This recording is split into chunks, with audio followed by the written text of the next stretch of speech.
masako pa ni siya. We have on the line si Ma'am M. Ang sang OC. Ma'am, good evening dira sa imo. Welcome to Action Radyo Bacolod, this Action Brian Morden. Yes, good evening. Good evening, Action Bri. Good evening sa tanan nga pamati. Aha, pasensya Base nga akong connection hindi masyado ka klaro. Goods lang, ma'am. Pari kita diri sa Langilan, Granada nga area.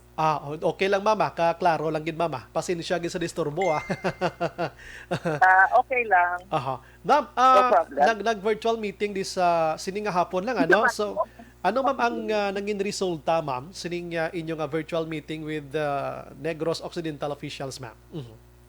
Well, mayo man ang naging resulta kanina sa meeting. It was very cordial kaga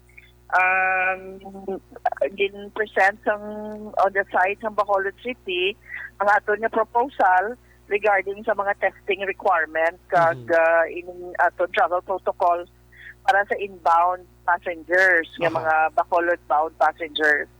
And nag-agree man ang aton nga governor, si Governor Bong Lacson, sa aton nga proposal. So effective February 1, amo na ng aton nga paghimuon nga pasulundan.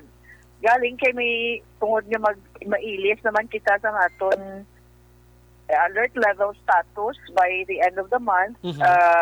That will again depend kung ano ang magiging movement sa aton nga alert level classification. Ay, okay. Pero ang nahisugtan kay na ano gito gani, ma'am, dulaon na lang ang RT-PCR test, ma'am, instead anong ibulos? Hindi siya dulaon, but it will still be part of the requirement. However, kung ang pasahero ma-prefer sila or maalang-alang sila sa tiyempo or alang-alang sa kwarta, pwede natin i-honor ang rapid antigen test, which is 1/3, 1/4 lang ang bilis ng RT-PCR test. So it's much cheaper, it is faster, makuha tayo ng result. Kaya ang problema, tasubong ang mga pasahero natin pakadto sa Bacolod, nga kadugayang magwa ang results ng RT-PCR test. Tungod gani nga grabe man ang pagsaka sa cases subong sa Metro Manila. Yes. So mga laboratories natin congested man sila with so many tests. So amo nagsugot kita kag nagpropose kita na i-allow na lang ang rapid antigen test as long as ang rapid antigen test conduct o sang isa ka DOH credited nga laboratory. Okay. So plus pag ang ilang vaccination card, ma'am, ano, kag backtrack man to gyapon, no, is pass nila dala man ni gyapon. Yes. Yes. Okay. Correct. Ma'am, inihalin sa NCR or halin sa bilog nga Pilipinas ni magluwas lang sa Western Visayas kay diri sa aton lain maning?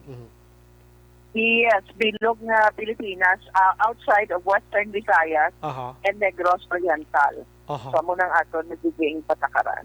Okay. Kung sa Negros Oriental kahalin, ma'am, amuman?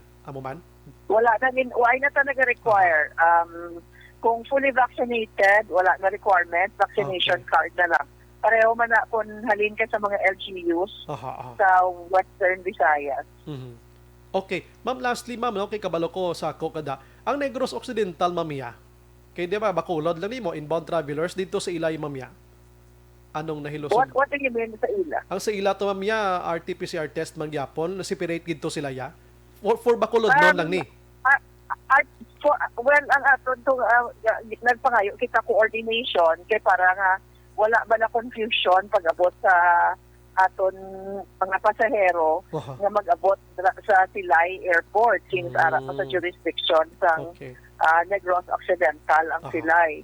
So we are concerned with regards to pasahero naton nga mga taga Bacolod action. Yes. Amo nang ano kay kay na gin-headline ko ni may namangkot dayon nga ano yang Negros Occidental, no? Ti subong na sabata na nga ini nga pagsulundan for Bacolod alone gid lang. Amo nang dapat intindihon nila. Yes. I believe na may gina-consider man na siging province and as a matter of fact ang province of Negros Occidental, ang aton Governor Bong Lacson, has so graciously offered na kung may ara na mga pasahero na mag-abot yan sa Bacolod Silay Airport, kinanglan i-test, they are even willing to extend the service even to Bacolod-bound passengers, bisan sa mga taga-Bacolod. Bauti ka namin, no? Sige, amula na anay mama para maka-focus ka na sa imo subong activity mo da sa may Alangilan, Mandalagan. Maayong gabi ma'am, salamat yung serbisyo kag mabuhay kita tanan ma'am. God bless.